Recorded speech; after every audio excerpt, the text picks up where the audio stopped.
Bismillahirrahmanirrahim. Assalamualaikum warahmatullahi wabarakatuh. Waalaikumsalam warahmatullahi wabarakatuh. Alhamdulillahirabbil alamin. Asyhadu an la ilaha illallah wa asyhadu anna Muhammadan abduhu wa rasuluh. Raditu billahi rabba wa bil islami dina wa bi Muhammadin nabiyya wa rasulah. Rabbi zidni ilman warzuqni fahman. Bapak Ibu sekalian yang berbahagia, kita belajar lagi tentang UP ya. Jadi sebenarnya pengetahuan itu sudah masuk di kepala kita Ibu Bapak lewat belajar saat kuliah dulu gitu kan. Kemudian pengalaman-pengalaman selama menjadi guru. Jadi akumulasinya itu di PPG. Makanya biasa juga disebut uji petik. Uji petik itu menguji apa yang sudah biasa kita lakukan. Profesi kita apa, yaitu guru. Maka yang diuji seputar itu Ibu Bapak sekalian. Persoalan lupa apa dan sebagainya itu juga perlu kita diskusikan. Makanya perlu ada pengulangan, mengingat kembali, dan seterusnya.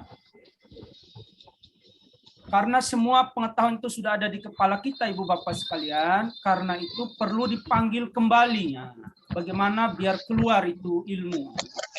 Nah, memanggil kembalinya itu ada dengan cara melihat lagi di semacam CLBK. Pernah saya baca tuh S1 ini buku, kayak begitu. Ya, mengenang kembali. Kemudian membaca, melihat, mendengar. Nah, di sini lewat Zoom ini kenapa untungnya Ibu Bapak? Kalau sendiri kemarin Ibu Bapak melihat dengan mata Ibu Bapak membaca. Sekarang ditambah dengan mendengar dari suara saya. Tentu semakin banyak indera yang terlibat, insya Allah pengetahuan atau ingatan kita akan semakin menguat. Kemudian membaca, kembali melihat, mendengar, mempraktikkan, nah itu juga bagian dari ikhtiar, bagaimana mengingat kembali atau memanggil keluar. Ketika kita baca, kita pengalaman itu menggudangkan ilmu. Kemudian dipanggil kembali, berusaha untuk mengingat. Nah, Ibu Bapak sekalian, bicara ini sudah kelihatan share screen yang kisi-kisi ya? Sudah Pak, sudah terlihat. Nah, Ibu Bapak sekalian,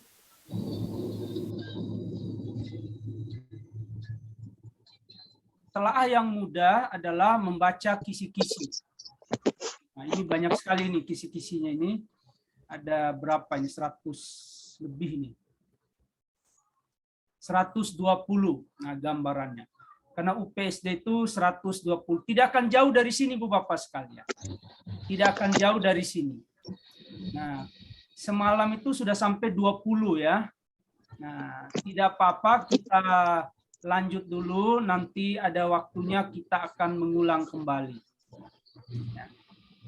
Kita mulai dari 21. Kita belum lihat soal ya.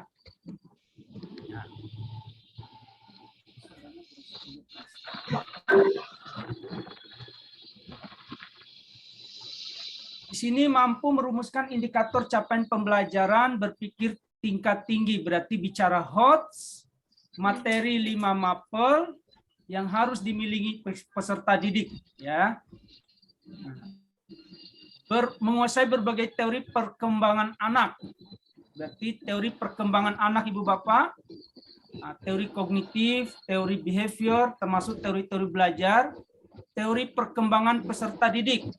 Ada psikoanalisis, teori kognitif, teori perilaku. Umumnya, Ibu Bapak, yang dikeluarkan itu banyak pada teori kognitif dan teori perilaku, behavior. Itu yang umumnya keluar. Psikoanalisis itu Sigmund Freud ya, psikoanalisis itu agak rumit gitu kan. termasuk juga teori etologis dan teori ekologis. Umumnya soal-soal yang keluar itu dua itu, karena berkaitan langsung dengan pembelajaran. Jadi Ibu Bapak nanti ketika membaca, searching ini Ibu Bapak. Nah, searching ini di internet, di Google, tentang teori-teori ini. Dibuka aja dulu, di searching dulu, mulai dibaca sekilas, tapi nanti fokus pada teori kognitif dan teori behavior. Teori kognitif itu teori PAC. Teori PAC. Jadi anak SD itu tahap berpikir konkret. Nah, ketika bicara teori PAC, maka pembelajaran yang diberikan harus menggunakan apa? Benda konkret, alat peraga. Jadi itu bicara arah soalnya. Ketika mengajarkan tentang penjumlahan bilangan bulat, maka sebaiknya menggunakan kerikil, biji-bijian, buah-buahan. Itu namanya teori kognitif. Mohon maaf Pak, itu kayaknya ada yang mau masuk ya. Sudah saya sembari. Bu Maria kok bisa kok di-admit aja, saya sudah jadikan co-host. Baik Pak. Oke. Jadi Ibu Bapak fokus di situ ya, teori kognitif dan teori perilaku. Teori perilaku itu ya, termasuk teori Pavlov ya. Mungkin pernah ingat Ibu Bapak ketika anjing diberikan daging, kemudian dibunyikan bel, air liur anjing keluar. Itu dia contohkan. Nah, kemudian bicara kisi-kisi Hari nanya dulu Bapak, kan nggak ada. Ada di rumah. Bu Ya, Rima, di rumah. Kenapa Bu Rima Sari? tolong Sari di belum mute hari. ya Bu Rima. Bu Maria bisa kok di-mute sama Bu Maria tuh. Disajikan narasi tentang teori perkembangan peserta didik yang diterapkan dalam PBM. Peserta dapat menentukan teori perkembangan yang sesuai. Ibu Bapak, ada soal ini. Nah, soal ini yang dibahas semalam. Ya.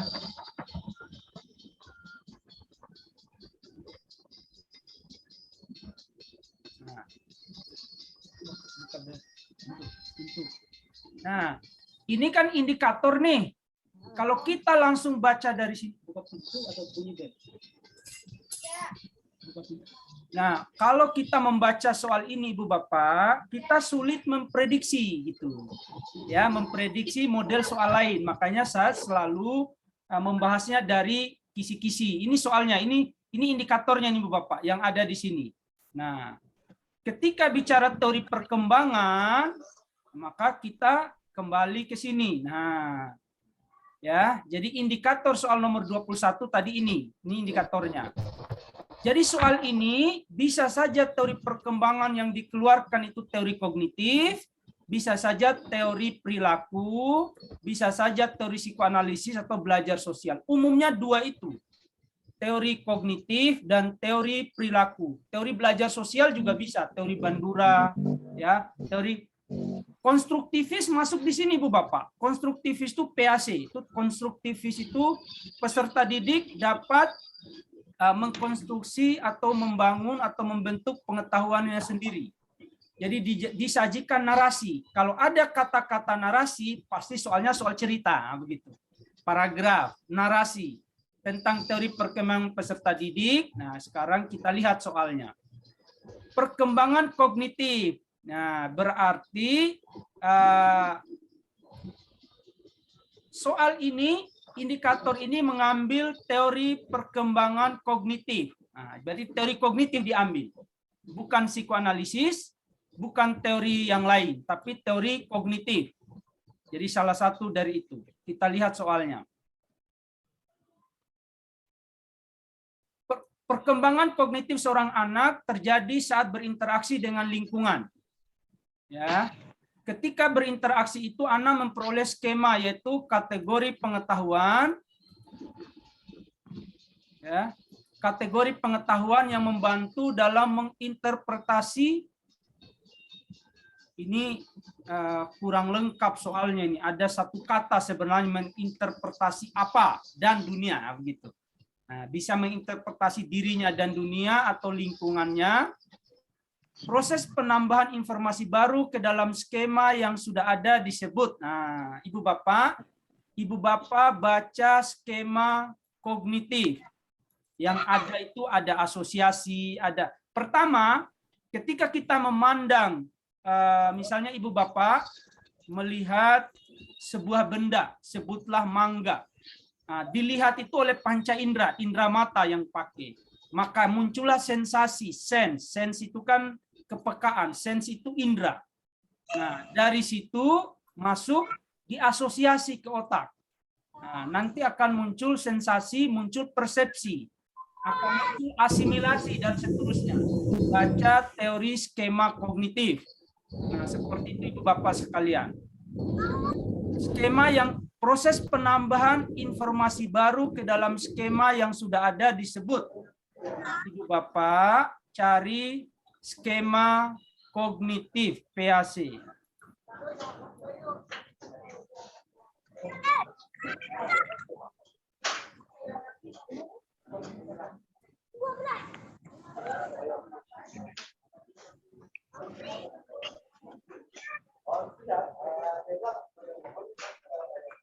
Ibu Bapak lihat ini di layar ini. Nih. Ini saya cari di Google baru-baru ini. Ya. Saya cari Lihat, di Bapak, Google lihat. baru-baru. Ini namanya Lihat. skema kognitif PAC. Nah, Ibu Bapak baca ini, kalau ini dibaca maka akan membantu menjawab soal teori perkembangan peserta didik. Satu soal, yaitu kognitif. Jadi baca skemanya. Nah, ada sensori motorik, kognitif, pengorganisasian, adaptasi, asimilasi, akomodasi, ekuilibrasi. Ya, istilah-istilah ini mohon dipahami Ibu Bapak sekalian.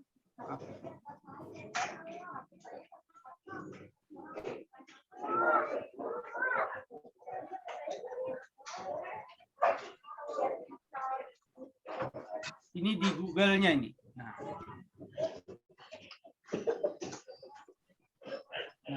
skema adalah representasi mental dan seterusnya. Jadi mohon nanti dibaca, Ibu Bapak sekalian, berkaitan dengan teori ini. Ya.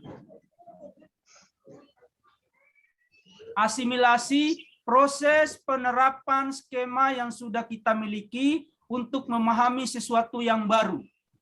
Akomodasi, proses mengubah skema yang sudah ada atau membuat yang baru karena informasi baru tidak sesuai dengan skema yang sudah ada. Ya, akomodasi itu kan apa ya? Kalau adaptasi penyesuaian, kalau akomodasi itu penerimaan dan penolakan. Oh, ini nggak sesuai, ya udah tolak. Ini sesuai, ya terima, itu akomodasi. Lihat baik-baik Bu Bapak, asimilasi, proses penerapan skema yang sudah kita miliki untuk memahami sesuatu yang baru. Kita sudah punya informasi lama, nah, masuk lagi yang baru, berarti ada proses penambahan di sana. Nah, begitu Ibu Bapak sekalian. Sehingga di soal ini, nah, proses penambahan informasi baru ke dalam skema yang sudah ada disebut asimilasi, ya begitu. Nah, soal nanti di sini soalnya Ibu Bapak, saya bold ini saya tebalkan. Lihat lagi soalnya Ibu Bapak. Ibu Bapak lihat lagi soalnya. Halo, Ibu Bapak mohon bersuara. Apakah soalnya kelihatan lagi? Kelihatan, Mbak. Kelihatan, Nah, Pak. kata kunci soal ini penambahan informasi baru. Berarti kalau penambahan informasi baru namanya asimilasi, ya. Tapi soal ini bisa berubah. Tidak proses penambahan informasi baru, tetapi bisa penerimaan informasi baru atau penolakan informasi baru, maka jawabannya adalah yang mana? Ayo Ibu Bapak. Asimilasi. Saya ulangi. Proses penambahan informasi baru itu asimilasi. Tetapi soal ini bisa saja berubah. Proses penerimaan atau penolakan informasi baru. Maka jawabannya apa? Akomodasi. Dari teori. Dipahami betul ya. Nah, jadi seperti itu ya. Betul. Itu kalau praoperasional tentu ini tahapan kognitif PAC. Jadi Ibu Bapak, skemata dari teori PAC tidak masuk karena asimilasi, akomodasi, ekuilibrium itu skemata semua. Jadi saya ulangi Ibu Bapak, yang E itu judul. Ya. Jadi skemata teori PAC itu apa saja? Ada asimilasi, ada akomodasi, ada equilibrium. Ya, equilibrium itu titik keseimbangan, ya. Titik keseimbangan. Jadi bagaimana informasi baru, kemudian informasi lama dan informasi baru yang bertentangan ataupun yang sesuai dapat diterima baik oleh peserta didik. Jadi 3 hal ini mohon Ibu Bapak nanti membaca betul. Bergantung soal ini kalau teori kognitif, saya lihat lagi di sini.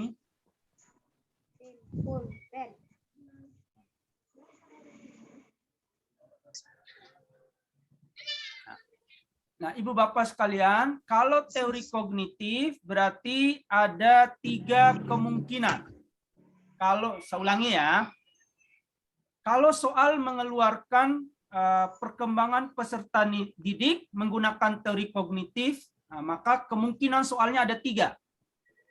Proses penambahan informasi baru berarti jawabannya asimilasi. Proses penolakan atau penerimaan informasi baru berarti jawabannya akomodasi.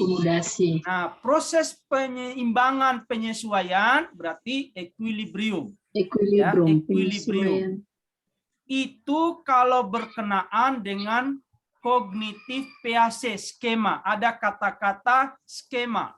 Nah, itu yang saya tebalkan. Ada kata-kata skema. Ya, ada kata-kata skema. Jadi kata kuncinya Ibu Bapak itu skema ya. Skema. Nah, penambahan proses informasi berarti asimilasi. Penerimaan atau penolakan berarti akomodasi. Penyesuaian atau menyeimbangkan pengetahuan equilibrium. Kalau judul besarnya skema. Tetapi kognitif bisa juga soalnya itu teori konstruktivis, bisa. Karena teori konstruktivisme juga itu misalnya, jadi perkembangan kognitif anak atau misalnya seorang guru membelajarkan IPA sesuai dengan teori perkembangan kognitif atau teori perkembangan peserta didik, dalam hal ini perkembangan kognitifnya.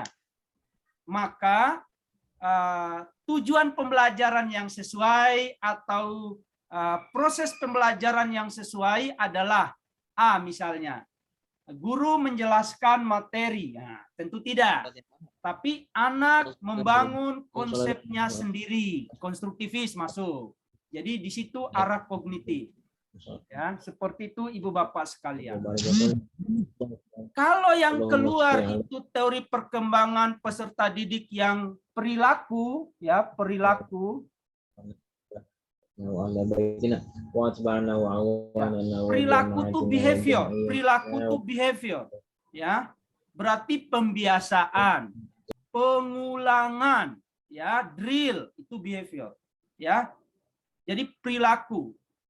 Ya, pengulangan, drill, behavior itu pokoknya teori perilaku tuh di situ. Biasanya Ibu Bapak yang keluar itu 2 itu.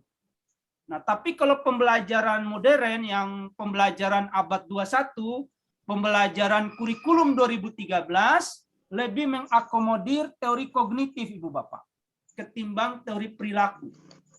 Lebih mengakomodir teori kognitif. Nah, itu bicara indikator nomor 21. Nah, semoga yang keluar tentang skema. Jadi kalau keluar skema, 3 jenis soal kemungkinannya. Proses penambahan, asimilasi. Proses penerimaan penolakan, akomodasi. Proses penyesuaian penyeimbangan, equilibrium. Jadi gini Ibu Bapak, kadang-kadang apa yang kita punya terus ada informasi baru, biasanya informasi lama hilang. Nah, jadi biasanya juga begitu, itu equilibrium itu prosesnya di situ. Masih teori perkembangan Ibu Bapak, kita lihat. Masih teori perkembangan.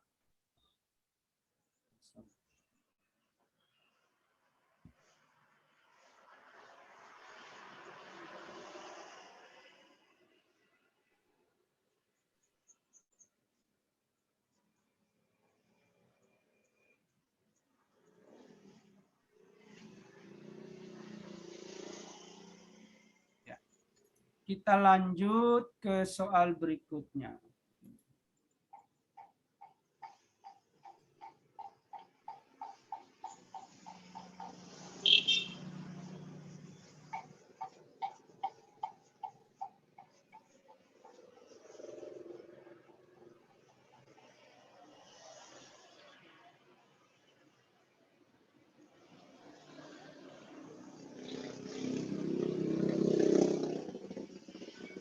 Layar saya malah nggak mau goyang, mohon maaf Ibu Bapak sebentar dulu. Saya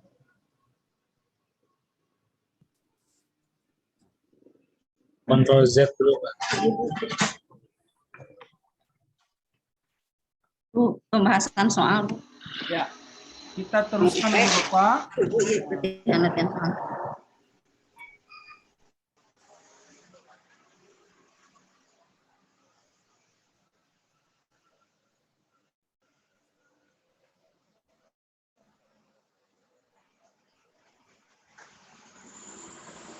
Copot dulu tuh bajunya tuh. Ya mau goyang. Itu belakangnya. Dicopot dulu sebentar daripada kemana-mana itunya.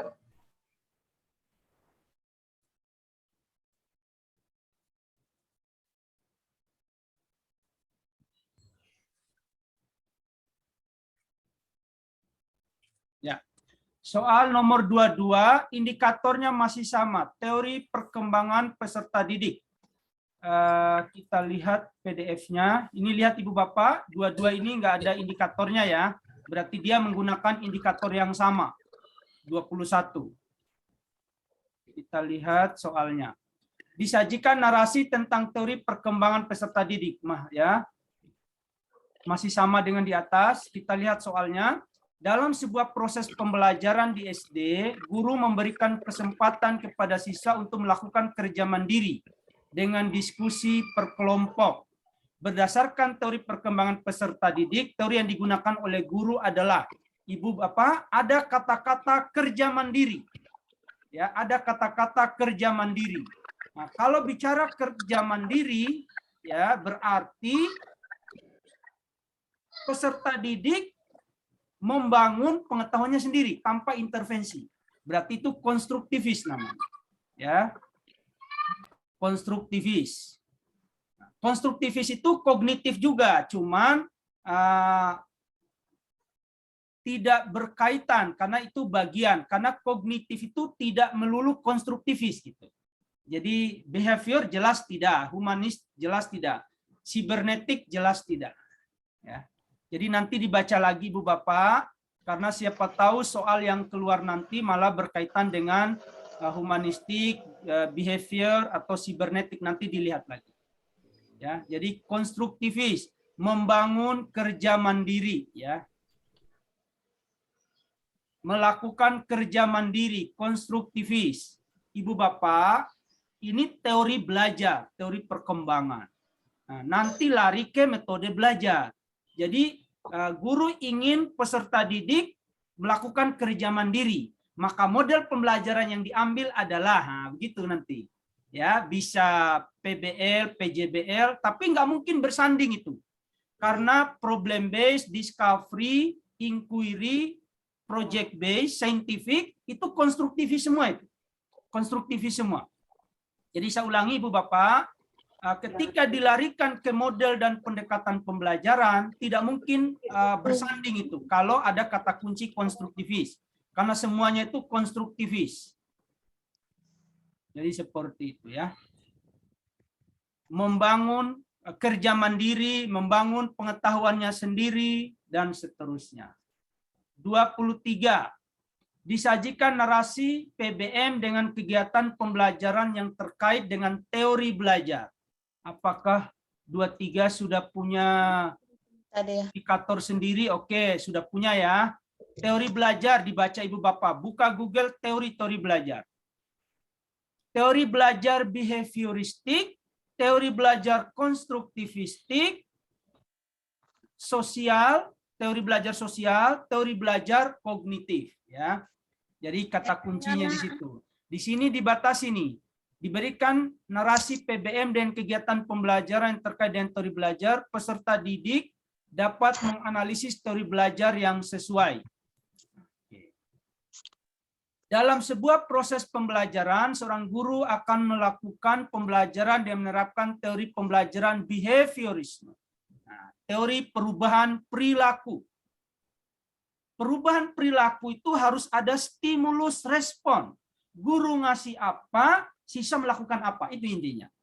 Guru ngapain, siswa jadi ngapain. Tidak bisa siswa melakukan sesuatu tanpa intervensi guru. Itu kata kunci behavior. Guru harus ngasih apa dulu. Nah, begitu. Salah satu langkah yang harus dilakukan adalah mengidentifikasi topik-topik pelajaran yang memungkinkan akan melibatkan siswa. Tidak. Untuk dapat belajar secara aktif, menentukan topik-topik yang dapat dipelajari siswa secara induktif dari contoh-contoh ke generalisasi. Tidak. Menjelaskan materi menjadi kategori dalam bentuk kecil seperti topik dan subtopik bahasa. D, apa ini? Memberikan pengalaman kepada peserta didik untuk berbagi pengalaman terkait materi, memberi kesempatan ya, mengembangkan metode pembelajaran untuk merangsang kreativitas dengan cara berpikir siswa. Mengembangkan metode pembelajaran untuk merangsang kreativitas dan cara berpikir siswa. Ibu Bapak, kalau bicara behavior, tidak boleh muncul kata-kata berpikir. Karena berpikir itu kognitif. Nah, jadi E ini otomatis gagal. Karena dia bicara kognitif. Di sini pertanyaan, salah satu langkah yang harus dilakukan. Nah, mengidentifikasi topik, kita lihat A. Yang akan melibatkan pembelajaran aktif. Behavior agak sulit pembelajaran aktif. Karena bisa dominan guru. Ekspositori, metode ceramah, ya, itu behavior semua itu. Ya, behavior. Demonstrasi itu behavior. Jadi guru mencontohkan dulu, siswa tinggal ngikuti. Nah, itu seperti itu. Jadi kata-kata kunci behavior, lihat dulu. Nah, contohnya, guru ngasih apa? Seperti itu. Nah, sehingga di sini ada menjelaskan materi, yaitu behavior. Ekspositori, mengekspos, menampilkan, mendemonstrasikan. Jadi kata-kata kunci dalam behavior itu seperti itu. Kalau memberi kesempatan kepada peserta didik untuk berbagi, itu bisa konstruktivis sosial itu. Ya, karena subjek utamanya peserta didik. Jadi nggak ada pengalaman guru di sini, tetapi pengalaman peserta didik. Seperti itu. Jadi behavior itu perubahan perilaku berdasarkan stimulus. Guru ngasih apa, siswa ngapain. Nah, begitu. Guru memberikan apa, siswa ngapain. Memberikan alat peraga, memberikan benda konkret. Nah, sehingga terjadi perubahan perilaku. Itu bicara behavior. Seperti itu Ibu Bapak sekalian. Nah, kalau menentukan contoh, tidak masuk proses pembelajaran itu ya. Bisa kerja-kerja di RPP. Di bahan ajar. Mengidentifikasi topik juga kerja-kerja bahan ajar. Ya, mengidentifikasi, mengembangkan metode pembelajaran jelas itu kerja-kerja sebelum mengajar, sebelum menulis RPP. Yang E ini kerja sebelum menulis RPP. Kerja pembelajaran ada di C dan D. Saya ulangi Ibu Bapak sekalian, proses pembelajaran terjadi pada C dan D. Proses pembelajaran PBM. Ingat, lihat baik-baik dalam sebuah PBM. Nah, dalam sebuah PBM. Masa ketika mengajar guru baru mengidentifikasi topik, identifikasi topik itu sebelum mengajar. Itu Ibu Bapak ya. Menentukan topik yang dapat dipelajari. Masa pas saat PBM, ini lihat Ibu Bapak kata kuncinya ini kan PBM ini ya. Dalam sebuah proses pembelajaran. Jadi pas hari H, pas pembelajaran. A, B jelas sebelum pembelajaran. E sebelum pembelajaran karena baru mengembangkan metode. Berarti sebelum menulis RPP. Maka PBM yang terjadi adalah C dan D. C dan D. Itu kemungkinan jawaban dari PBM. Tetapi D itu memberi kesempatan kepada peserta didik untuk berbagi. Berarti dari siswa ke siswa. Itu namanya belajar mandiri. Guru nggak intervensi. Itu namanya konstruktivis. Karena berbagi antara sesama, disebutlah konstruktivis sosial. Ibu Bapak, kalau nanti ketemu soal konstruktivis sosial, maka ahlinya adalah Vygotsky. Nah, jadi kalau nanti seumpama ada soal, guru memberikan pembelajaran menggunakan pendekatan konstruktivis sosial. Nah, pembelajaran itu sesuai dengan teorinya A, PAC, B, Wahidin, C, siapa, D, Vygotsky. Saya ulangi, Vygotsky ya.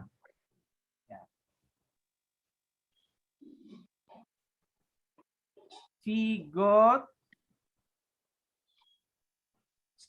Ini konstruktivis sosial. Kalau PAC konstruktivis radikal. Jadi seorang PAC tidak percaya belajar kelompok. Pengetahuan hanya bisa dibangun oleh dirinya sendiri. Tidak bisa lewat orang lain. Itu kata PAC. Tapi Vygotsky bisa. Pengetahuan anak bisa dibantu oleh temannya atau anak yang lain. Jadi itu bedanya. Sama-sama konstruktivis tuh. PAC juga konstruktivis. PAC konstruktivis radikal. Konstruktivis sosial Vygotsky. Ibu Bapak, kadang-kadang konstruktif Vygotsky, ini Vygotsky, kadang-kadang Vygotsky akan berkaitan dengan soal yang namanya ZPD ya. ZPD. Nah, kadang-kadang soalnya itu tentang singkatan. Zona proximal development. Kadang-kadang itu singkatannya, zona proximal development. Ada juga zona proximal division. Jadi bicara ZPD, singkatannya apa pilihannya? Kadang-kadang soalnya itu keluarnya begitu. Vygotsky berkaitan dengan ZPD, berkaitan juga dengan scaffolding. Ya, Ibu Bapak, scaffolding. Kalau nanti seumpama ya, keluar soal bicaranya scaffolding, berarti itu Vygotsky itu begitu. Kalau keluar soalnya scaffolding, berarti konstruktivis sosial itu begitu. Atau bolak-balik. Scaffolding itu memberikan clue. Scaffolding kan tangga. Jadi untuk memahami kuadrat bilangan, anak harus menguasai perkalian. Untuk memahami perkalian, anak harus menguasai penjumlahan. Sehingga konstruksi soalnya, misalnya, seorang guru membelajarkan atau mengajarkan kuadrat bilangan bulat. Nah, untuk memahami itu, maka scaffolding yang diberikan adalah A, perkalian bilangan, B, pembagian bilangan, C, akar bilangan, dan seterusnya. Scaffoldingnya itu adalah perkalian bilangan. Nah, begitu Ibu Bapak sekalian. Jadi itu bicara tentang ZPD ya.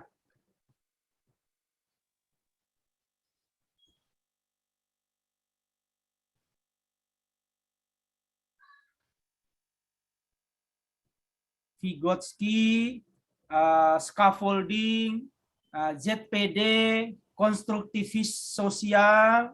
Ada juga satu lagi, apa namanya? Intervensi pembelajaran. Contohnya begini Bu Bapak. Nah, misalnya ada soal nih begini. Guru mengajar, kemudian dia mengajar dengan metode penemuan, ya. Tetapi siswanya tidak kunjung menemukan. Akhirnya guru membimbing, mengintervensi, membantu, memberikan petunjuk. Nah, itu scaffolding. Itu namanya Vygotsky. Nah, jadi kalau ngomongnya yang diberikan guru adalah scaffolding. Tokoh atau ahli yang mengatakan itu adalah Vygotsky. Jadi begitu nanti mainnya. Soal nomor 23. Oh, ini ada nih Vygotsky benar di bawahnya. Ini variasi lainnya soalnya. Guru kelas 2 SD memulai materi pembagian dalam mengingat materi pengurangan. Wah, ternyata sama dengan saya ngomong tadi, cuman persamaan kuadrat. ia mencoba memulai materi baru dengan menguatkan pemahaman materi sebelumnya. Nah, teori belajar udah Vygotsky, Ibu Bapak. Jadi saya ulangi Ibu Bapak ya. Misalnya di sini tidak ada kata Vygotsky. Nah, pembelajaran yang diberikan guru disebut dengan scaffolding. Nah, begitu Ibu Bapak. Anak tangga, tahap demi tahap. Tahap demi tahap. Kalau Ibu Bapak ditanya misalnya ini kan konteksnya masih sama ya, saya ulangi Ibu Bapak, soalnya masih sama tentang ini soalnya sama ya, soalnya sama. Pernyataan soalnya yang sama, tetapi pertanyaannya berbeda, stimulus soalnya berbeda. Misalnya begini. Guru kelas 2 SD memulai materi pembagian dalam mengingat materi pengurangan dan seterusnya. Oke. Nah, pendekatan pembelajaran yang sesuai dengan ini namanya pendekatan spiral, Ibu Bapak. Ibu Bapak, saya ulangi, nama pendekatannya pendekatan spiral. Spiral ya, ke atas, spiral namanya. Jadi pendekatan spiral itu kalau mau tahu perkalian, ingatkan dulu penjumlahan. Kalau mau tahu pembagian, ingatkan lagi pengurangan. Kalau mau tahu kuadrat, ingatkan lagi perkalian. Itu pendekatan pembelajaran spiral namanya. Kalau bicara pendekatan, itu namanya scaffolding. Itu namanya teorinya Vygotsky. Itu namanya konstruktivis sosial. Jadi itu opsen-opsennya. Jadi bisa saja soalnya sama, tetapi pilihan-pilihannya itu berbeda-beda, Ibu Bapak. Nah, kita lihat lagi teori Brunner, Ibu Bapak. Biar ingat nih teori Brunner. Teori Brunner itu ada 3 tahap. 1, N aktif. Belajar menggunakan benda konkret, N aktif. Kalau belajar tentang gajah, pakai gajah sesungguhnya. Datang ke kebun binatang, N aktif. Yang kedua, ikonik, model, tiruan. Gajah asli tidak bisa, ya sudah, boneka gajah, alat peraga. Itu ya, saya ulangi. Pertama, benda asli, benda konkret. Kedua, benda tiruan, ikonik. Teori Brunner nih, benda tiruan, model, alat peraga, dan seterusnya. Ketiga, simbolik. Simbolik, bisa kata-kata, bisa rumus, bisa konsep, bahkan termasuk juga gambar. Menurut Brunner, apabila seseorang memahami objek-objek atau dunianya melalui gambar-gambar dan visualisasi verbal, dengan kata lain, peserta didik belajar melalui bentuk perumpamaan. Perumpamaan itu tiruan, model, alat peraga, prototipe. Nah, kata-kata kuncinya itu berarti tahap kedua, ikonik. Apabila seorang memahami objek atau dunianya melalui benda nyata. Nah, berarti itu namanya N aktif. Guru menurunkan rumus menemukan nilai pi. Itu simbolik. Tetapi kalau dilakukan dengan mengukur keliling benda-benda berbentuk lingkaran, mengukur diameter tutup kaleng tadi, diperbandingkan metodenya penemuan. Konstruktivis juga itu, metodenya penemuan. Ya, dan itu juga bisa karena pakai kaleng, Ibu Bapak, saya ulangi, karena pakai kaleng, pakai benda-benda berbentuk lingkaran, maka itu namanya N aktif. Tapi kalau Ibu Bapak mengajar menemukan nilai pi, lingkarannya dibuat dari kardus, dari triplek, dari karton, maka itu namanya alat peraga. Maka itu disebut ikonik. Jadi ulangi lagi, Brunner, N aktif, ikonik, simbolik.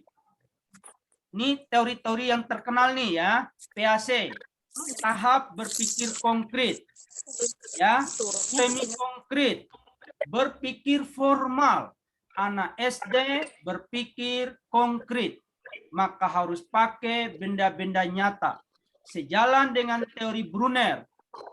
N-aktif benda konkret, ikonik benda tiruan, alat peraga, model, prototipe, perumpamaan, kemudian simbolik, abstraksi, rumus, konsep, definisi.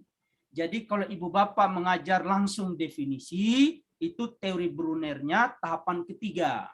Terlalu sulit. Saya ulangi, teori PAC, teori Brunner yang sering keluar.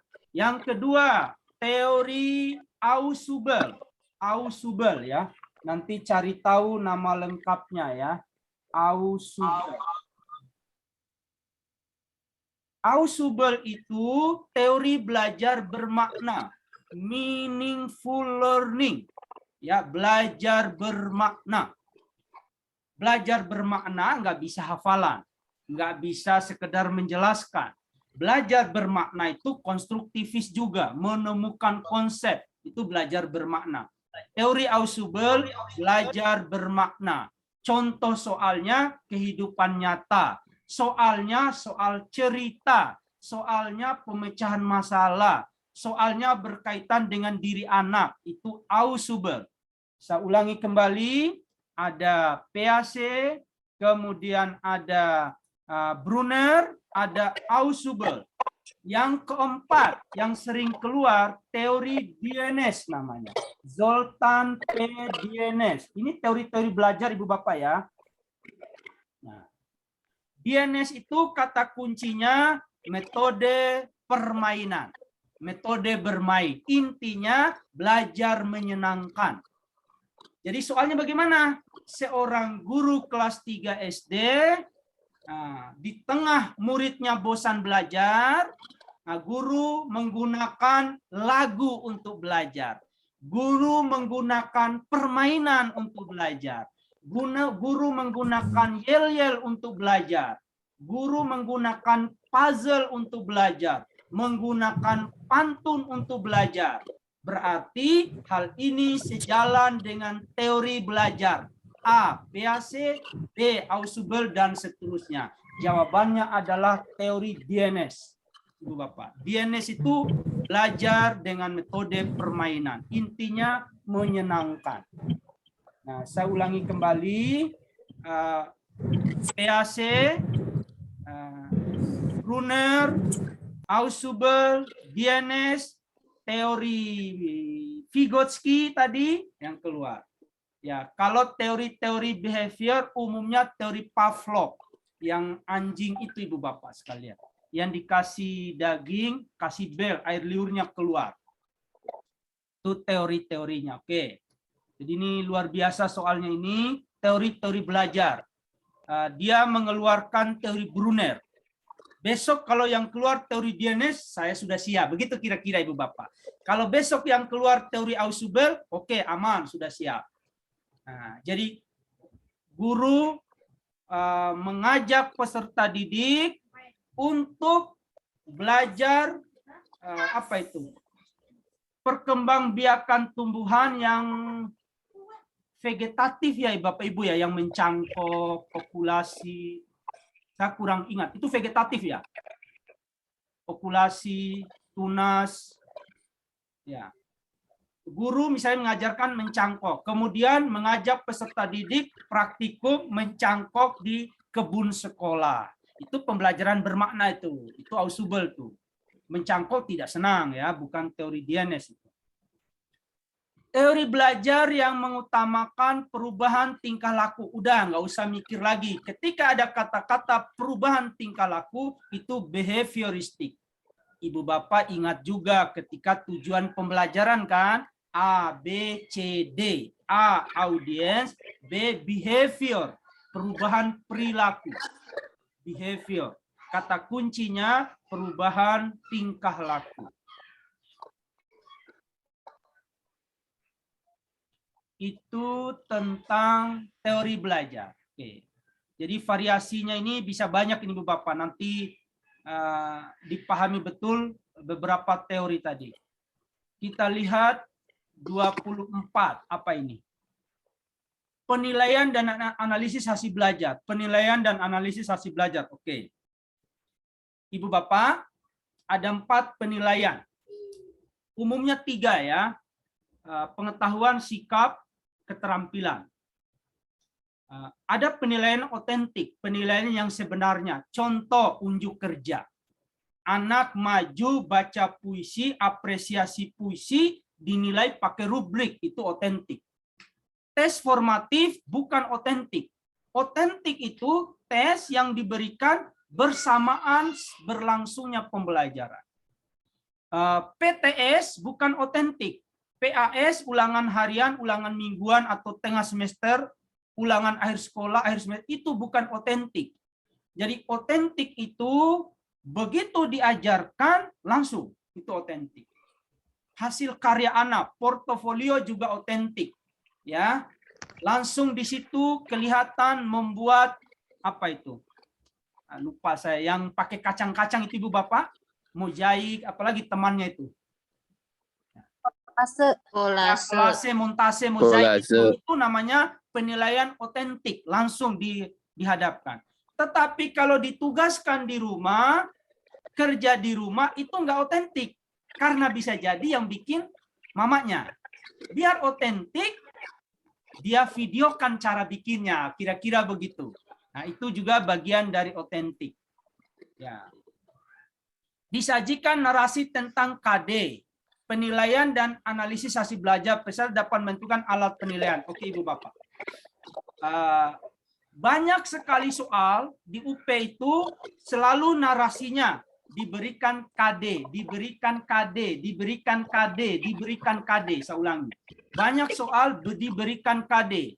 Nah, kemudian peserta, maksud peserta di sini Ibu Bapak ya, peserta UP, peserta PPG dapat menurunkan indikator yang hot. Nah, jadi diberikan narasi tentang KD.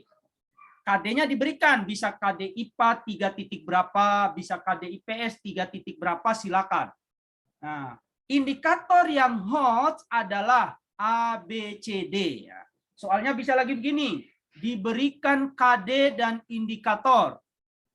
Nah, tujuan pembelajaran yang hot adalah A, B, C, D, ya begitu. Diberikan KD dan indikator. Metode pembelajaran yang sesuai adalah A, B, C, D, ya begitu banyak soalnya itu. Diberikan KD. Alat penilaian yang sesuai adalah jadi begitu. Media pembelajaran yang sesuai adalah jadi begitu. Nah, jadi banyak soal-soal seperti itu Ibu Bapak sekalian. Selalu narasinya diberikan KD. Nah, kita lihat nih. Disajikan narasi tentang KD. Penilaian dan analisis hasil belajar. Peserta dapat menentukan alat penilaian serta analisis hasil penilaian untuk membantu peserta didik menguasai kompetensi tersebut. Penilaian yang dilakukan pada setiap akhir satu satuan waktu, di dalamnya terdapat lebih dari satu pokok bahasan dan dimaksudkan untuk mengetahui sejauh mana peserta didik telah dapat berpindah dari satu unit ke unit berikutnya. Ayo, penilaian apa? Ibu Bapak, jawabannya hanya ada 2, formatif atau sumatif, itu saja. Formatif ya, Pak. Kalau bicara kata-kata di sini setiap akhir satu satuan waktu. Nah, formatif atau sumatif. Nah, diagnostik berbeda ya. Diagnostik berbeda. Nah, diagnostik berbeda. Diagnostik itu untuk mengecek kemampuan awal. Kita mau mengajar perkalian ini Ibu Bapak. Kita cek dulu penjumlahannya. Udah mantap belum? Jadi kalau ada soal bunyinya begini. Seorang guru akan mengajar materi perkalian bilangan bulat. Ya. Sebelum itu, guru mengecek kemampuan awal siswa berkaitan dengan operasi penjumlahan bilangan bulat. Penilaian yang diberikan guru adalah A. Pretest, B. Posttest, C. Penilaian diagnostik. Hati-hati, pretest, posttest tidak masuk dalam penilaian. Dia hanya sebagai waktu saja gitu kan. Nah, jadi kalau bicara penilaian, pretest post-test itu bukan tipe penilaian. Jadi hanya pemberian tesnya di awal, di akhir. Tapi bentuk tesnya diagnostik. Nah, diagnostik itu diagnosa. Ini sakit apa, gejalanya apa, itu diagnosa. Nah, Ibu Bapak, akhir satu satuan waktu, berarti sumatif. Tetapi kalau ada kata-kata akhir satuan pembelajaran, ya, untuk mengecek tercapainya tujuan pembelajaran, maka bunyinya itu penilaian apa? Formatif. Jadi kata kunci formatif mau mengetahui tercapainya tujuan pembelajaran. Kalau sumatif pindah materi, oke? Pindah unit. Nah, begitu Ibu Bapak. Kalau diagnostik, ya. Kalau diagnostik mengecek kemampuan awal, mengecek permasalahan Kemampuan pembelajaran. awal. Nah, itu kata-kata kuncinya Ibu Bapak sekalian ya. Nah, autentik penilaian sebenarnya sembari ngajar, sembari menilai. Maka ada 3 Ibu Bapak penilaian itu. Ada assessment of learning, ngajar dulu baru nilai. Nah, ada assessment for learning, ya, penilaian itu digunakan untuk perbaikan konten. Ada assessment as learning. Nanti Ibu Bapak cari ya di Google, assessment of learning, assessment for learning, assessment as learning. Nah, nanti dicari. Itu kata-kata kunci. Penilaian kognitif ini Ibu Bapak, temannya penilaian kognitif apa Ibu Bapak? Ya, kognitif itu otak, kognitif itu pengetahuan. Jadi kalau ada kata-kata penilaian kognitif, berarti temannya penilaian afektif, penilaian psikomotor. Jadi nggak temanan sama formatif, sumatif. Kalau mau bicara penilaian kognitif, seorang guru mau mengetahui kemampuan siswa dalam menghitung luas segitiga, maka penilaian yang diberikan adalah A. Penilaian kognitif, B. Penilaian sikap, C. Penilaian keterampilan, D. Penilaian formatif, dan seterusnya. Itu kognitif Ibu Bapak. Jadi ada temannya itu kalau pilihannya keluar. Kalau bicara kognitif, kognitif itu C ya, taksonomi Bloom, C. C itu kognitif.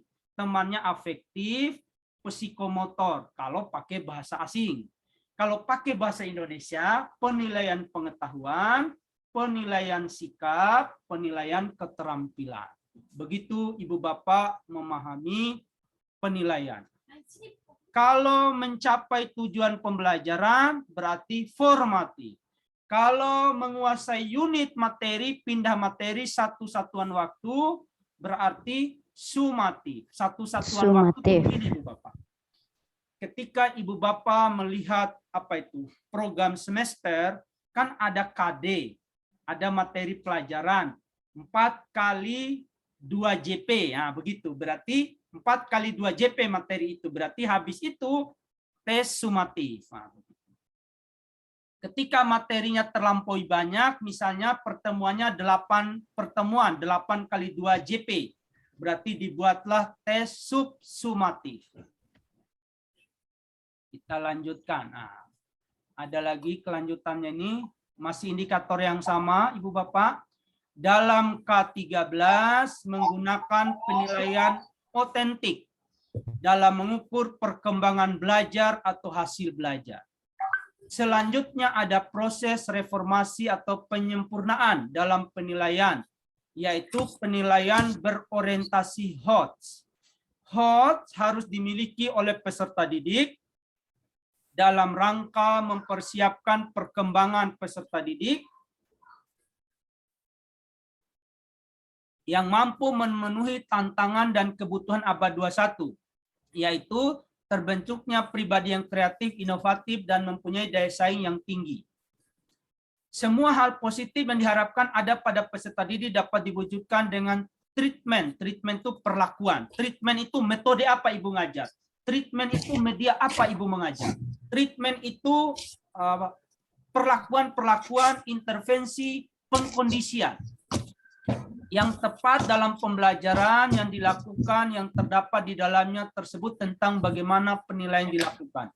Berikut ini pernyataan yang tidak tepat mengenai penilaian otentik. Ibu Bapak sebelum ke soal, Ibu Bapak K13 itu mengadopsi pembelajaran abad 21.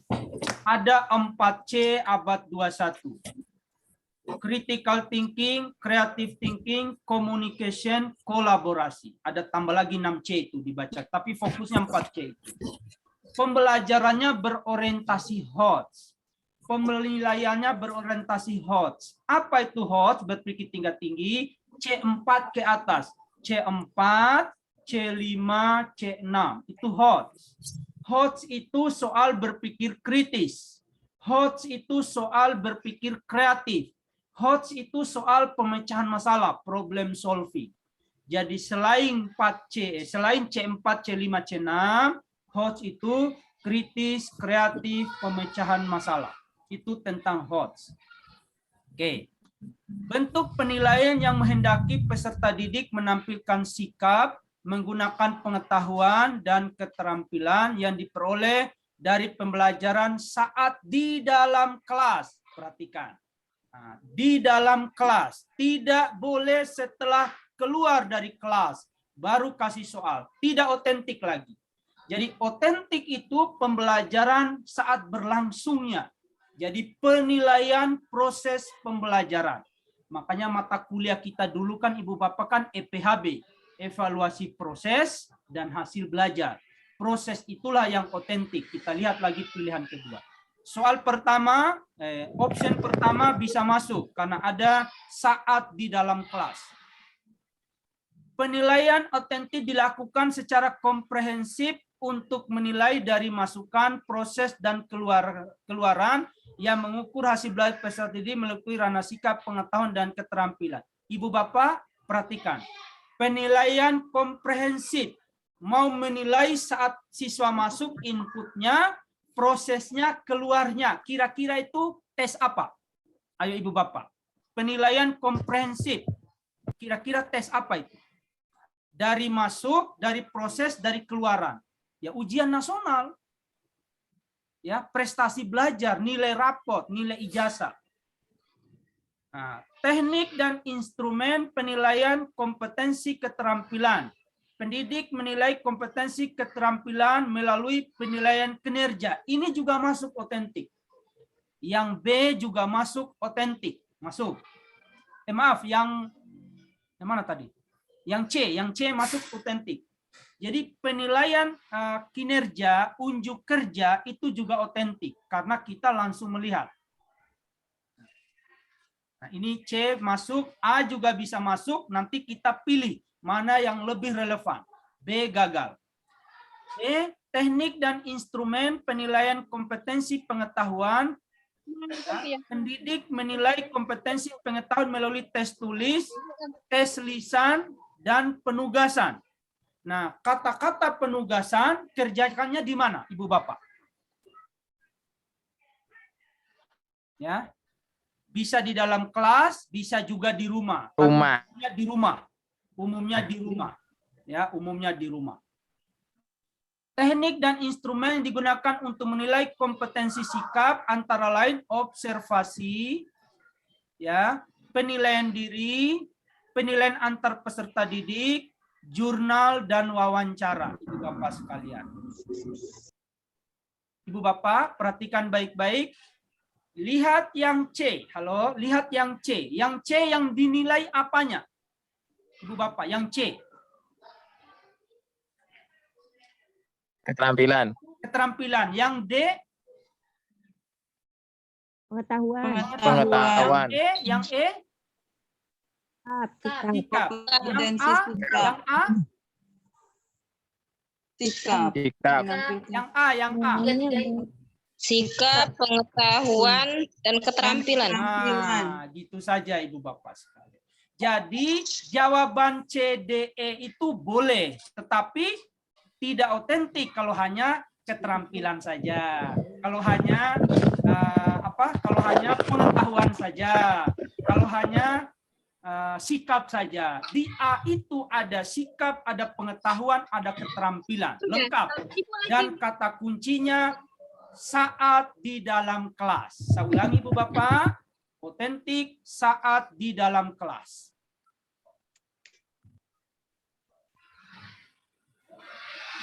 (25)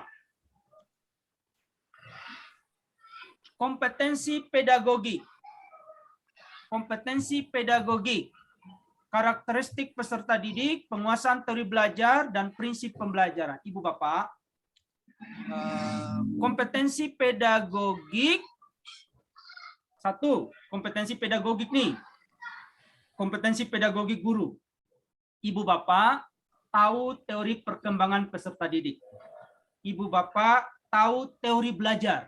Ibu Bapak tahu pendekatan, metode, model, strategi, teknik pembelajaran. Ibu Bapak tahu media pembelajaran. Ibu Bapak tahu penilaian pembelajaran. Itulah pedagogi. Nah, kan ada profesional. Profesional itu menguasai konten mapel kita. 5 mapel di SD. PKN, IPS, Bahasa Indonesia, IPA, Matematika. Itu namanya kompetensi profesional. Bagaimana mengajarkan konten? Oh, pakai metode ini. Oh, berarti itu namanya pedagogi. Oh, pakai media ini. Itu namanya pedagogi. Bagaimana cara mengukur bahwa konten IPA sudah dikuasai anak? Ini loh soalnya. Nah, itu namanya pedagogi. Soalnya mana? Nah, anaknya auditori. Oh, harus pakai suara supaya karena dia posisinya senang mendengar. Itu namanya pedagogi, teori perkembangan anak, gaya belajar anak. Nah, itu namanya pedagogi, Ibu Bapak sekalian. Kita lanjut lagi mana? Di soal. Di dalam proses pembelajaran, para siswa dihadapkan dengan situasi di mana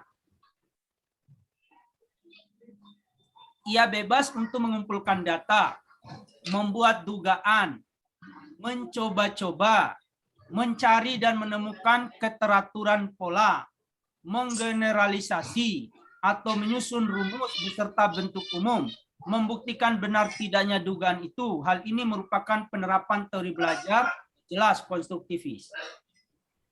Nah, Ibu Bapak cek lagi, bisa saja soal ini, bisa saja ya soal ini ngomongnya begini.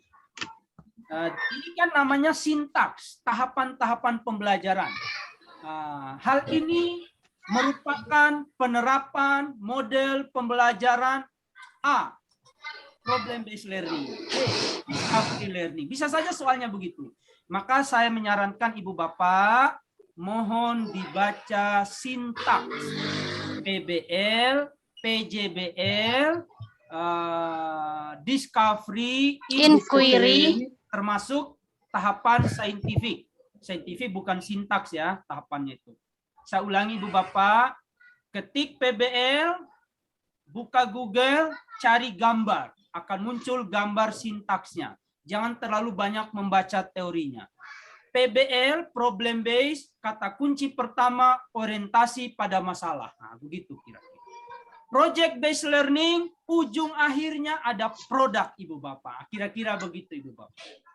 Discovery learning, ujung-ujungnya ada menemukan hal baru. Nah, jadi apa bedanya discovery dan inquiry? Sama-sama penemuan itu. Sederhananya begini. Kalau discovery melepas murid di kota, tidak akan nyasar jauh-jauh. Kalau inquiry melepas murid di hutan, bisa nyasar dia. Nah, inquiry itu guru dan murid tidak memprediksi. Bisa jadi menemukan hal baru. Tujuannya cari macan, ketemu gajah. Nah, itu inquiry namanya. Tujuannya cari macan, ketemu gajah. Nah, itu inquiry. Nah, kalau discovery tujuannya cari macan, ya ketemu macan gitu. Itu discovery. Nah, jadi proses-proses inquiry itu seperti itu. Nanti sederhananya seperti itu, dibaca betul Ibu Bapak pesannya atau sarannya itu sintaks model-model pembelajaran. Karena soalnya juga banyak. Guru mengajarkan tentang penampakan alam, gunung, laut, lembah, danau itu ya, daratan dan seterusnya. Dataran tinggi. Nah, guru memulai dengan ini, kemudian langkah kedua ini, langkah ketiga ini. Pembelajaran dilakukan guru tersebut adalah A. Discovery, B. Inquiry, C. Problem based, dan seterusnya. Jadi bisa jadi soalnya begitu. Oke. Lanjut soal 26. Disajikan narasi tentang karakteristik pembelajaran abad 21. Peserta dapat menganalisis karakteristik guru dan siswa. Ibu Bapak, ada karakteristik guru abad 21. Ketik Google, ada. Saya nggak ingat, ada si slide saya PPT itu khusus itu. Harus dicari lagi tuh. Ada karakteristik siswa abad 21. Ada karakteristik model pembelajaran abad 21. Scientific, problem based, project based, discovery, inquiry itu namanya karakteristik pembelajaran abad 21 semua. Dalam proses pembelajaran, guru mengarahkan siswa pada diskusi dan memecah pemecahan masalah hingga melakukan proyek guna melatih mereka berpikir kritis. Ilustrasi di atas sesuai dengan karakteristik guru abad 21 yaitu sebagai pengajar, pendidik, penasehat, pelatih, pembimbing, pengawas, fasilitator, motivator, inspirator. Kira-kira yang mana itu? Karakteristik abad 21 itu C. Ya, karakteristik pembelajaran abad 21 itu ini.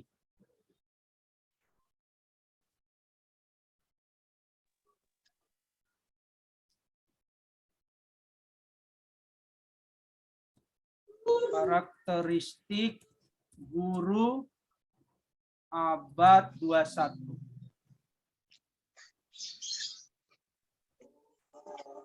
Yang kayak gitu tak, Pak? Pak. Kayak gitu. Kamu udah pergi kok.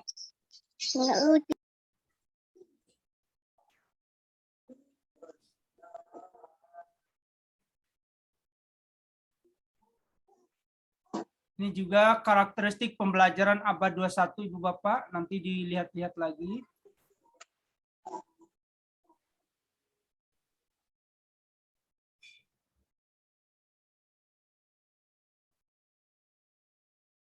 Ini yang guru ini Bu Bapak.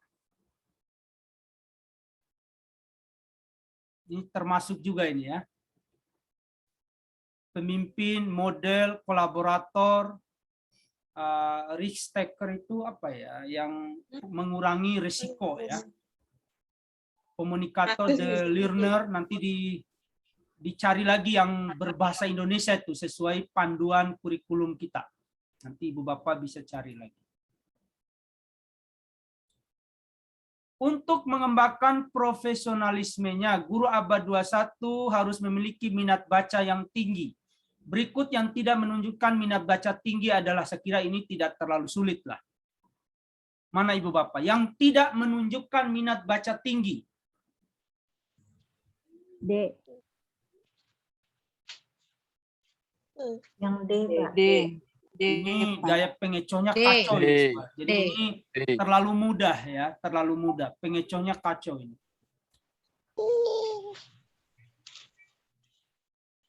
Nah, sebenarnya banyak membeli buku juga ya, termasuk belum tentu minat baca ya. Karena membeli saja nggak dibaca juga gitu. Cetak saja buku digital, tapi itu bagian dari minat baca. Pertama, memiliki buku. Karena kalau nggak ada buku apa yang mau dibaca kan kira-kira. Menggunakan tambahan gaji, sertifikat untuk gaya hidup konsumtif. Ternyata dia konsumsinya buku. Nah, itu kan nggak ada yang tahu juga. Tapi nggak bisa berdebat ke situ. Yang jelas konsumtif pasti hal yang negatif. Kata-kata konsumtif, walaupun yang dikonsumsi itu buku, tetap kalimat itu katanya negatif. Kata-kata yang negatif. Ya.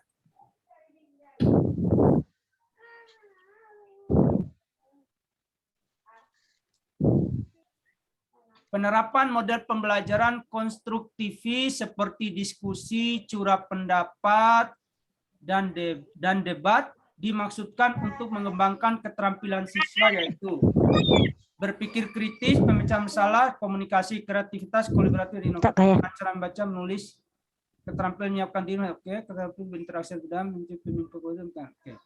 Jawabannya mana Ibu Bapak? Yang jelas BC gagal, BC gagal. BC gagal. Oke, BC gagal. Ya.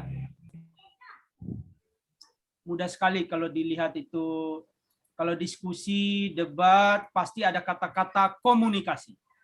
Jadi komunikatif. Jadi 4C abad 21 itu salah satunya C, komunikatif, kolaboratif. Ya. Perhatikan kecakapan siswa abad 21. Ibu Bapak nanti dicari lagi kecakapan siswa abad 21, interaksi antar budaya, bahasa di sananya itu citizenship ya, citizenship. Berpikir kritis dan pemecahan masalah dalam komunikasi, oke, kecakapan pemimpinan produktif dan akuntabel, literasi media baru dan literasi ICT, kecakapan inisiatif fleksibel dan inisiatif adaptif.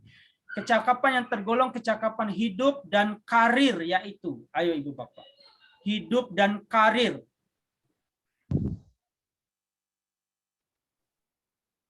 Tiga.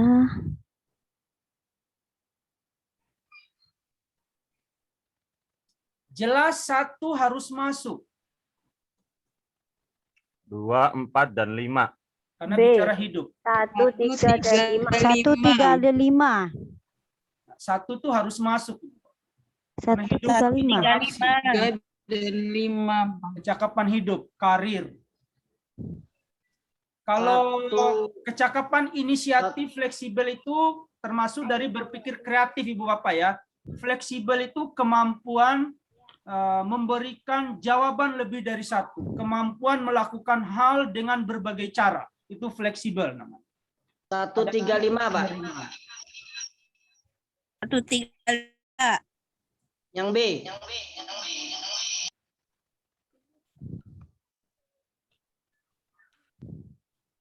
Dua, 4, dan 5, Pak. 2, 4, 5 juga Iya itu. 2 itu kuat Ibu Bapak. 2 itu juga kuat itu. Karena karir itu bicara, jadi kita telaah poin per poin. 2 itu kuat juga dalam untuk karir 2 itu. Itu Pak 1, 2, 3. Nah, kita lihat nanti. Kalau 4, literasi media baru dan literasi ICT. Memang literasi digital. Literasi digital itu, Pak. Kenapa literasi digital? Karena dunianya hari ini begitu, gitu kan? Dunianya itu pekerjaan itu hari ini tuh nggak bisa hidup kalau nggak kuasai TIK, gitu kan? Nah, kalau nggak kuasai TIK. Jadi ini hampir memang semua akan masuk. Tetapi mana yang tidak masuk, gitu saja. Yang tidak relevan, Ibu Bapak. Yang paling tidak relevan yang mana? Nomor 3, Pak. Nomor 3 paling tidak relevan. Nomor 3 Ya. ya. Jadi nomor 3 itu paling tidak relevan. Buang hal-hal yang ada 3-nya. Udah itu saja. Mana yang ada 3? Tadi yang C. Tadi yang C. Salah. A, B, dan D. 4 dan 5. Yang benar 2, 4, 5. Nah, betul sekali Pak. Jadi ketika kita sulit menemukan yang benar, maka cari yang salah. Begitu kira-kira. Oke, sip. Mantap. Saya ulangi, ketika kalau soalnya membingungkan, ini kan hampir semua masuk ini. Tapi cari yang tidak relevan. Yang tidak relevan adalah poin 3. Berarti cari yang tidak ada. Jadi buang semua jawaban yang ada nomor 3-nya. Berarti A, B, D hilang. Di jawabannya 1 juga masuk. 1 itu benar. 1 itu masuk. 1 itu masuk. 2 juga masuk. Maaf. 1 itu masuk ya. Kalau ada jawaban 145 masuk. Tidak ada 2 misalnya. 2-nya nggak dipilih. Nggak dipilih itu bukan berarti nggak masuk. Tapi memang dia mengatur jawaban. Artinya soal yang model asosiasi, ini soal asosiasi seperti ini, semua jawaban hampir banyak yang benar, hampir sama. Maka kita buang yang tidak mungkin, yang tidak relevan. Begitu. Itu juga teknik menjawab soal. Kalau bisa langsung jawab 245 berarti itu sangat jeli namanya. Mampu langsung menebak. Gitu. Nah, tetapi 1 juga masuk. Gitu. Cuman nggak ada 145. Jadi kan begitu. Kalau nanti 145, misalnya di sini Ibu Bapak 1 gitu kan, ya itu pilihannya. Misalnya. Siswa berbagi pengetahuan dan keterampilan dan keahlian yang sesuai dengan minatnya dengan berbagai siswa. Ora bisa di seluruh masuk dunia. biasa. Keterampilan abad 21 Saya baru baca apa sudah full yang mantap, sesuai Mas. dengan minat. Cuman saya Keterampilan abad 21 yang ditunjukkan siswa tersebut adalah ini berbagi, kata-kata berbagi Ibu Bapak. Berbagi pengetahuan dan keterampilan dan keahlian sesuai minatnya.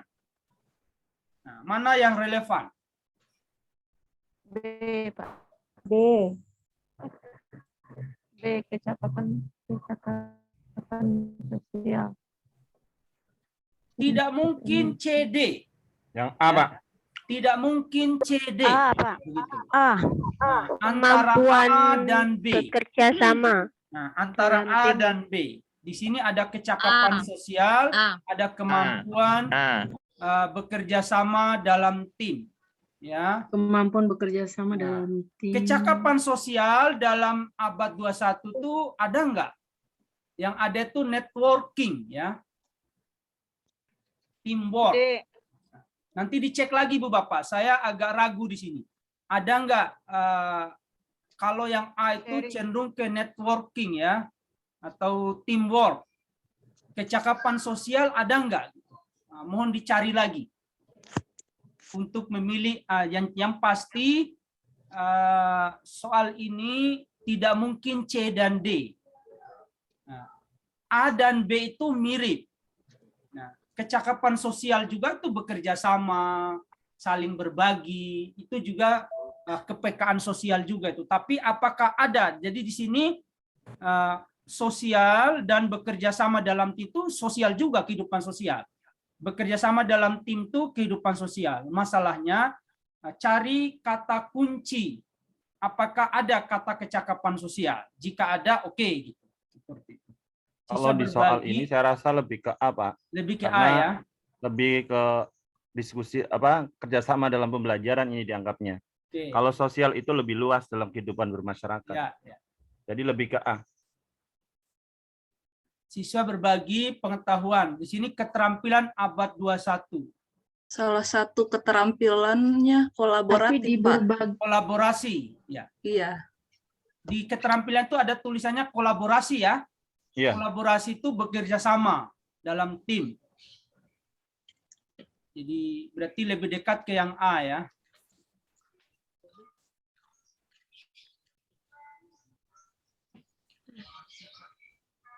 Mudah-mudahan cukup waktunya. Kita akan selesai di 30 Ibu Bapak ya. Oh, Bambang ya. Lanjut lagi kapan, Pak? Nggak apa-apa, kalau mau habis Isya juga boleh sejam aja, nggak apa-apa. Boleh, boleh, Pak. Nggak ada masalah, terus aja, nggak ada masalah. Saya juga jadi belajar. Mantap. Ya. Makasih nih, Pak. Ya, lanjut aja, lanjut. Nanti habis Isya lagi ya, sejam aja nggak apa-apa, nggak perlu lama-lama. Pakainya Zoom ini aja nanti, Zoom ini. Masa baru aja. Iya, Pak. Disajikan kasus tentang pembelajaran di kelas. Peserta dapat mengidentifikasi nilai karakter yang tersirat. Ibu Bapak, ada tipe soal tadi disajikan narasi. Narasi KD, jadi bunyi KD. Disajikan kasus, disajikan narasi, disajikan kasus, disajikan narasi. Dua itu saja soal itu. Ya, narasi, kasus, narasi, kasus, narasi, kasus. Oh, bila tentang tekstil. Bambang merupakan salah satu peserta didik di SD Nusa.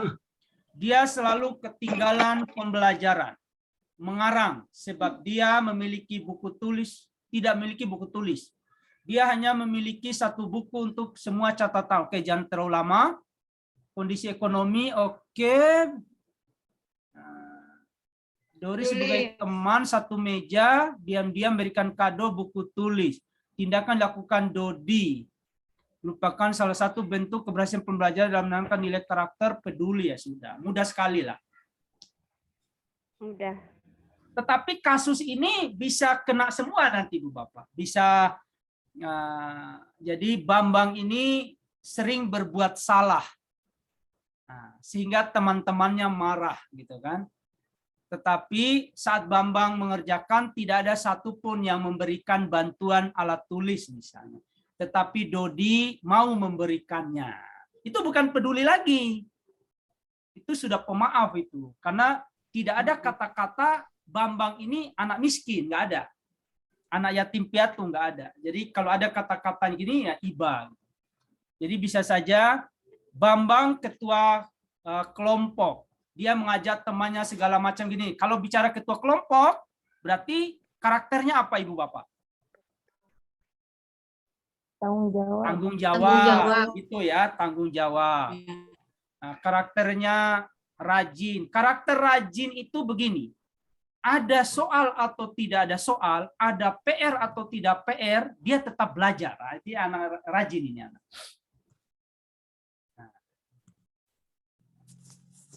Ketika diberikan tugas membuat gambar atau membuat prakarya, Bambang lebih senang menggunakan kardus, lebih senang menggunakan daun-daun kering, lebih senang menggunakan barang-barang bekas, gelas-gelas plastik. Maka dia ini karakternya apa? Cinta lingkungan. Cinta lingkungan. Sangat mudah kok dilihatnya. Sangat mudah dilihatnya ya. Sangat. Oh ya, cinta lingkungan. Dia mah cinta lingkungan. Kalau Bu Yuni mah cinta suaminya, begitu ya. Disajikan narasi tentang kompetensi guru SD yang profesional. Peserta dapat menganalisis persyaratan, kualifikasi, dan kompetensi. Ibu Bapak, ada dua hal soal seperti ini. Satu, bicara kualifikasi dan bicara kompetensi. Kalau ada kata-kata begini, kepala sekolah meminta Bu Yuni untuk studi lanjut. Nah, itu kualifikasi namanya, bukan kompetensi. Kualifikasi akademik berarti bicara ijazah. D3, S1, S2, S3 itu kualifikasi. Menugaskan Bu Yuni untuk studi lanjut berarti itu peningkatan kualifikasi, bukan kompetensi. Berdasarkan hasil supervisi akademik, Bapak Kepala Sekolah memutuskan Bu Yuni ya mengalami kesulitan dalam mengajar menggunakan TIK. Akhirnya Bu Yuni dikirim untuk pelatihan penggunaan TIK dalam pembelajaran. Itu namanya peningkatan kompetensi. Nah, seperti itu. Jadi dalam bicara guru dua, kualifikasi dan kompetensi Ibu Bapak sekalian. Kita lihat, guru hendaknya berperan sebagai motivator, inovator, fasilitator, inisiator, dan tortor yang lain. Itu bagian karakteristik guru abad 21. Ya, dalam pembangunan pendidikan dengan memahami dunia sekitar dan lingkungannya. Tugas ini merupakan kaitan kompetensi sosial guru antara fungsi kompetensi dengan apa Ibu Bapak?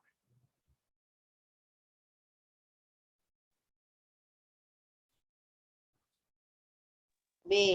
C. B, Pak. C. Kepribadian guru. B.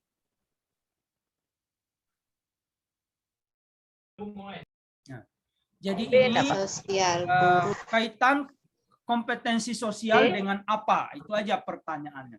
Sosial guru dengan ruang lingkup kompetensi guru.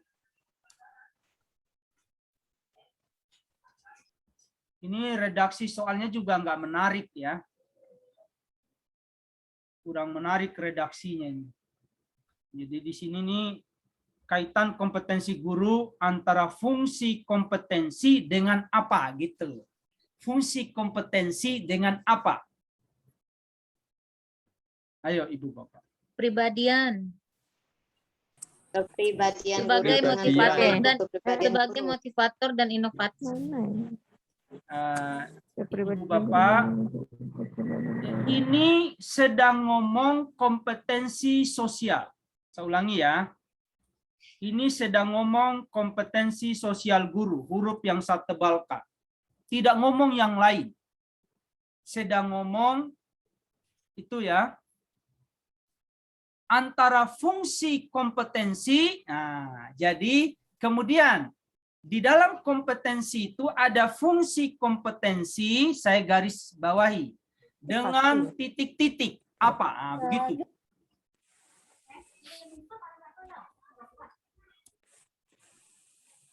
Itu yang tahu kok. Jadi memang agak unik ini soalnya, redaksinya. Ini soal Berarti B itu, Pak. B. B. Karena kompetensi sosial guru. Nah, B. nah, jadi Ya, guru. berarti Ibu Bapak, Dengan guru kompetensi dapat. guru itu ada fungsi kompetensi, ada ruang lingkup kompetensi. Iya, ruang lingkup. Ada. Jadi ini sosial. kata kuncinya ini kompetensi sosial guru. Jadi nggak ngomong yang lain, tidak ngomong yang lain. Antara fungsi kompetensi dan dengan ruang lingkup kompetensi. Ya, jadi seperti itu. Nah, pilihan jawabannya itu antara A dan B. Silakan Ibu Bapak. Nanti dilihat lagi. Kalau kepribadian guru jelas tidak masuk karena akan yang D jelas tidak masuk. Sosialnya masuk, cuman kepribadian nggak masuk. Tidak masuk, ya Kompetensi, betul. kompetensi kepribadian. C juga tidak masuk. A dan B ada kemungkinan masuk karena ada kata sosial guru di depannya. Karena ada kata sosial. Guru, ruang lingkup dan kompetensi Karena di sini guru. sedang ngomong kompetensi sosial. Lebih Antara lengkap yang fungsi B. kompetensi, ruang lingkup kompetensi atau sifat kompetensi. Ibu Bapak, mohon dibaca lagi, saya kurang ingat di sini. Sel guru dengan ruang lingkup. Apa ada sifat kompetensi? Apa ada? Nah, kalau tidak ada, ya yang saya pernah ingat ada fungsi kompetensi, ada ruang lingkup juga ada. Iya, di poin Ruang B lingkup itu lengkap kompetensi itu Pak. ada. Sosial Ruang lingkup, Pak. guru, ruang lingkup dan kompetensi guru. Jadi itu Ruang jawabannya B. lingkup yang ada. Jadi mohon ditelaah soal itu, lihat kata depannya ini ya. Ini Ya, berarti sosial sama-sama guru. ngomongin kompetensi sosial, tidak ngomong yang lain. Ya. Peningkatan profesional guru telah diatur dalam Undang-Undang Guru dan Dosen ya. Bentuk peningkatan kemampuan profesionalisme. Tidak.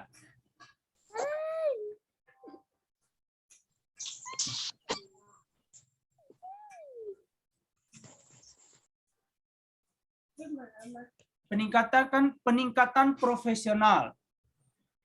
Bentuk peningkatan kemampuan profesional guru. Ayo Ibu Bapak. Yang mana?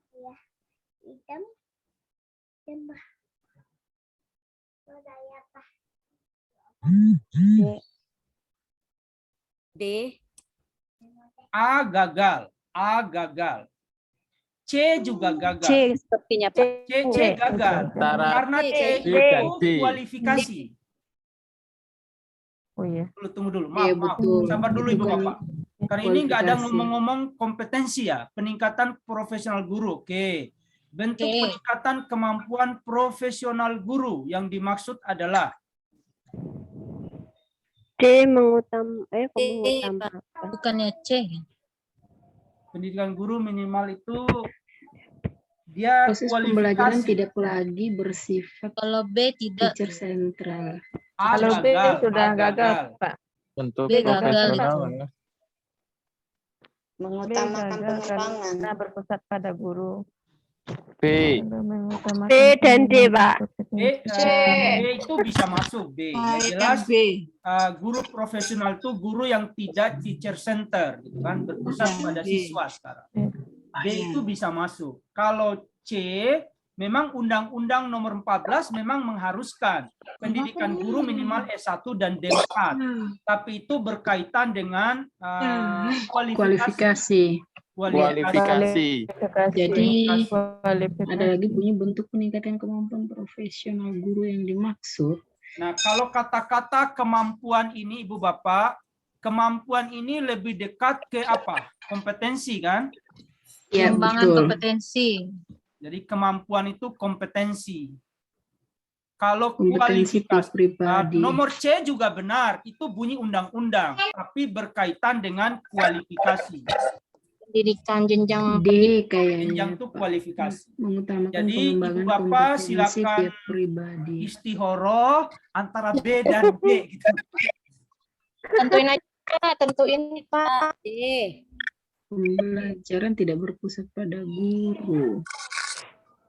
Tidak lagi Mengutamakan bersifat pengembangan teacher kompetensi central. tiap pribadi, proses pembelajaran. Nah, nanti di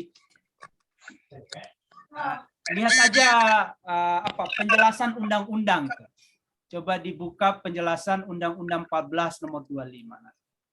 Lebih kuat sih B, saya lebih kuat. Cuman D juga bisa masuk gitu. Ya. Oke. Jadi mohon istihoro yang ini artinya istihoronya lewat Google Ibu Bapak. Lihat Undang-Undang nomor 14 tahun 25. Oke, guru tenaga profesional pada jenjang pendidikan dasar, menengah, usia dini, pendidikan formal. Pernyataan tepat tentang tenaga profesional. Tenaga profesional. Agen pendidikan melaksanakan pembelajaran secara pedagogik dan fasilitator tidak profesional. Kegiatan dilakukan oleh seorang yang menemukan keahlian, kemahiran, kecakapan, memenuhi standar. Oh iya. Teknologi. Ya, B aja itu Bu, Ibu Bapak. Kalau profesional, ciri-ciri profesional, dia punya organisasi profesi, dia punya keahlian. Nah ya, itu ciri-ciri profesional itu. Makanya ada PGRI, guru ya, Persatuan Guru Republik Indonesia, Persatuan Dokter, Ikatan Dokter, itu. Jadi profesional itu harus punya organisasi profesi, harus punya keahlian. Nah, tidak mungkin di dalam PGRI tentara masuk, karena keahlian tentara berperang dan seterusnya, bukan mengajar. Walaupun ada juga tentara yang mengajar. Jadi B ya, ini mudah sekali. Kata kuncinya ada di memerlukan keahlian. Memenuhi standar. Nah, norma tertentu. Apa norma tertentu? Harus S1. Memerlukan pendidikan profesi. Nah, Ibu Bapak ini belum disebut guru profesional karena belum lulus pendidikan profesi guru. Kira-kira begitu. Walaupun ada yang sudah punya sertifikasi, hebatan Ibu Bapak mengajar. Kira-kira begitu. Cuman normanya begitu. Ya, jadi ini B. 30. Diberikan sebuah kasus etika profesi guru. Nah, Ibu Bapak, mohon dibaca kode etik guru ya. Mohon dibaca kode etik guru. Ini kasus ya. Jadi ada di harianmerdeka.com. Seorang guru honorer disangka memukul siswa menggunakan kayu, wow, hingga meninggal dunia. Keren banget nih. Yusran duduk di kelas 9. Kok 9 SMA sih? Ini aja beritanya kacau ini. 9 mah SMP ya. Mungkin akselerasi itu, Pak. Oh ya, akselerasi ya, betul. Alasan FS memukul anak didik hanya karena dia tidak mengenakan seragam batik. Tega benar. Sesuai perintah para guru. Yusran dipukul FS dengan menggunakan mistar kayu. Ya. Mistar kayu. Hingga terjatuh. Peristiwa itu terjadi saat apel pagi di halaman sekolah. Kalau pukul pakai mistar orang nggak mati, Pak. Mistarnya yang patah. Mistar kan tipis. Nah, ini juga lebay ini beritanya. Namanya berita untuk soal gitu kan. Sanksi yang diberikan pada guru atas perbuatannya yang melanggar kode etik guru tersebut adalah ya dilaporkan ke polisi lah. Kan meninggal dunia, Pak. Tidak, kalau meninggal dunia pasti penjara. Tidak mungkin hanya urusan pangkat, penundaan hak, dibalas dan memukul guru tersebut, dikucilkan lingkungan sekolah. Itu penundaan pemberian hak ada, penurunan pangkat juga ada. Tapi kalau sampai meninggal itu bisa dipecat juga loh Ibu Bapak. Ini sudah kriminal ya. Mudah sekali melihat ini. Meninggal dunia nih, kriminal. Saya kira itu Ibu Bapak sekalian. Sebentar lagi maghrib. Oke, saya stop share. Nanti habis Isya kita coba lagi. Ya, 1 jam gitu kan. Nah, nggak apa-apa tiap hari juga. Jadi banyak juga nih Bapak ya. Ada Jam berapa, Pak? Habis Isya itu jam berapa? Jam 7 lewat lah. 7.30 ya? Ya, Jam boleh. 7.30 Pak. Oke, berarti kayak tadi malam. Ya. Jadi kita mainnya begitu Bapak, lihat kisi-kisi, lihat soal, mencoba memprediksi, mengira-ngira gitu kan, mengira-ngira. Itu sekira-kiranya saya ya Ibu Bapak ya, sekira-kiranya saya.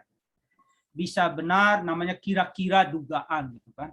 Tetapi minimal bahan perenungan kita, minimal Ibu Bapak akan membuat kesimpulan. Salah kira itu Pak Wahid. Itu juga kesimpulan. Nggak mungkin begitu. Itu juga kesimpulan. Ibu Bapak tidak bisa mengatakan Pak Wahidin asal memprediksi kalau Ibu Bapak nggak ngikuti forum ini ya. Jadi belajar itu begitu. Bisa saja saya salah, bisa saja benar. Begitu kira-kira belajar. Namanya kemampuan memprediksi itu kan bisa salah, bisa benar. Tetapi pembacaan saya sementara ini begitu. Jadi teori belajar dibaca, metode-metode, apalagi itu. Teori perkembangan peserta didik, nanti akan ada RPP ABCD, begitu. Nanti akan ada soal-soal, berikut ini yang merupakan soal hot adalah, atau yang tidak termasuk soal hot, jadi diberikan 5 soal atau 4 soal Ibu Bapak, soal 1, 2, 3, 4, yang merupakan soal hot adalah 1 dan 3, dan akan ada soal, pasti ada soal hot. Ya, diberikan tujuan pembelajaran untuk mengukur itu soal hotnya adalah seperti itu. Saya kira itu, terima kasih Ibu Bapak sekalian, luar biasa, mohon maaf atas hal-hal yang kurang berkenan. Saya akhiri, nasru minallah fatun qorib, wa basyiril mu'minin. Wassalamualaikum warahmatullahi wabarakatuh. Waalaikumsalam warahmatullahi wabarakatuh. Salam warahmatullahi Ya, Terima kasih banyak Pak. pukul 19 di Bengkulu, teman-teman. Oke, siap. Tersun Pak Darwis. Ya, pakai Zoom ini lagi ya Ibu Bapak, pakai Zoom ini lagi. Ya, linknya sama ya, linknya sama. Pak, ini cukup untuk berapa orang nih Pak? Zoom saya untuk 100 orang, makanya banyak yang nggak bisa masuk. Hanya Iya bisa Pak, 100 punya saya. banyak teman yang nggak bisa. Oh, ya. Itu dapat nanti. Nanti di-share videonya aja. Rekaman ada. Oke, minta rekamannya, Bu. Minta rekamannya Bapak. Ya, Iya. ya. Nanti rekamannya di-share di YouTube aja, Pak. Ya, boleh. Pak, jangan YouTube minta link